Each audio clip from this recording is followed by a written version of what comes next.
This is a poem about an Irish sport called hurling. I describe it as a kind of a crossbreed of hockey and rugby, if you can imagine that.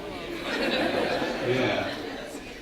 It's played with sticks made from ash, the wood from the ash tree.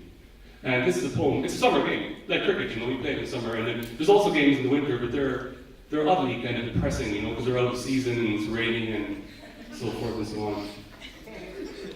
This is a poem about the gods, the Greek gods, watching a hurling match on the television.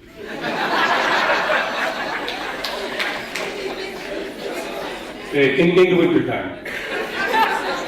It's off season. It was half-time. Aphrodite sashayed from the kitchen with the tartan tea tray. Hermes looked from the soiled dinner dishes to the paisley wallpaper to the telly and emitted a long sigh of boredom. Hurling, like most team sports, isn't much fun when you know how it finishes. And being gods, they knew almost everything. Zeus absently stroked the remote, his lip curling in jaded disdain, as Aphrodite placed his Twix mug in front of him. For to make matters worse, this was winter hurling, not the tossed salad bowl stadiums of summer, dressed on Sundays drenched with sizzling heat and sound, but they're somehow Soviet winter alter egos, slabs of grey deserted masonry under an oppressive, apprehensive junket of cloud. Hermes unslumped himself suddenly in his threadbare armchair. Let's repair, he said to his father, to the bottoms-up slut club in Brighton. Take Kachka and Susanna upstairs for a private dance. Or what about this? Let's turn all the lights on and off in Calcutta all at once. Feast on chutney chapatis. Before gently molesting two Bengali princesses, in a dream each will wake from pregnant with a gold-clawed swan. Or we could make of ourselves some glittering evanescence and mate with nebulae out of the galaxy's freezing edge. Leave them in the sprawled eternities of pulsing want, planet pregnant with stars, or at least could we turn the station over to EastEnders, Hitler's henchmen, or can-fat teens hunt. Hermes fell silent, fidgeted with chocolate digestive, mumbled under his breath. Aphrodite began clatteringly carting the dinner dishes to the kitchen. Zeus looked into the ripples in his dark brown tea. Hush, he said, the second half starting.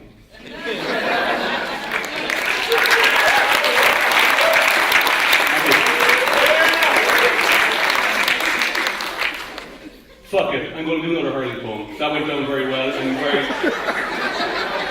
You seem to grasp the intricacies of the thing.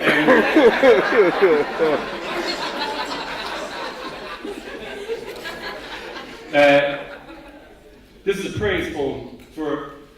hurling is a very old game, it's been around for centuries, a lot longer than soccer or rugby or any of those games, but the greatest player to ever play the game by common consent is a man called Cristy he's from Cork, where I'm from, and this is a praise poem to him.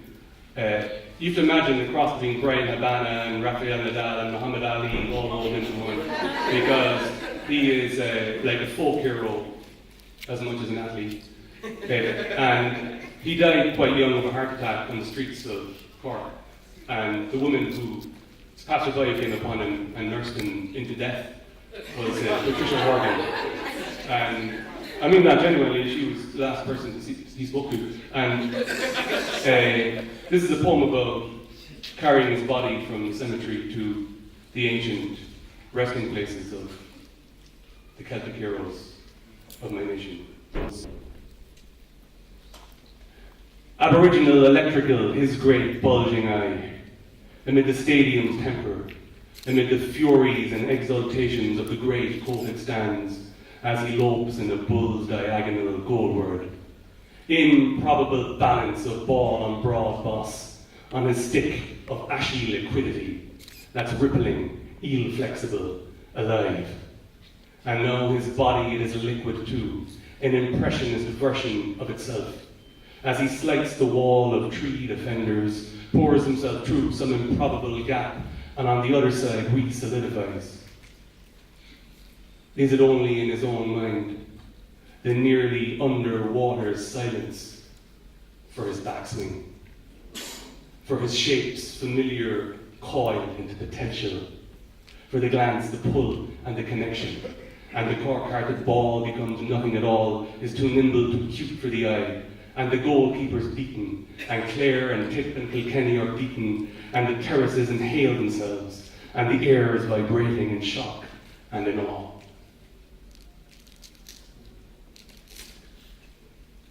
Patricia Horgan's was the last face he saw. She went out for butter and walked into history. She went out for the messages and became a minor character. His chest clenched and accelerated, bucked and ratcheted as he lay at the centre of the forming throng. Looking up past her gentle, coy expression, at the gulls at their shrill affairs over Morrison's Island, the usual mergers of cumulus, and the clouds themselves clouding over. Ní far an far sin ólacha, mór an pacha an far sin ólacha, she said. You couldn't bury that man. It'd be a sin to bury that man.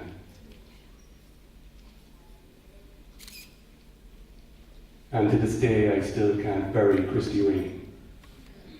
We'll carry his washed and scented remains from the cemetery at Cloyne to an undisclosed location in the Midlands, in procession by candlelight, by handheld electric light, and we'd shoulder him into a moss-over dome, to the burial room, through the long Corbell tunnel.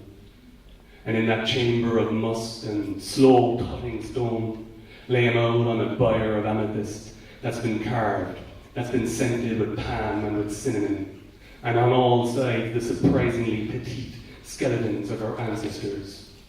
All the priests, the chieftains, the princes of swordplay and laughter, the careful lines of dowry and cousinship, all merged in a carpet of loam, the victories, the enmities rusted, and the quarrels all gone, the quarrels all long processed by worms. Leave him there in that society of bone, and walk back through the soft drenching grasses, the spiders and the daisies, watercresses, past one particular field of rape outside Edgeworthstown that stretches in primrose, that soaks up the buttery sunlight of late morning, that never knew his name to forget it.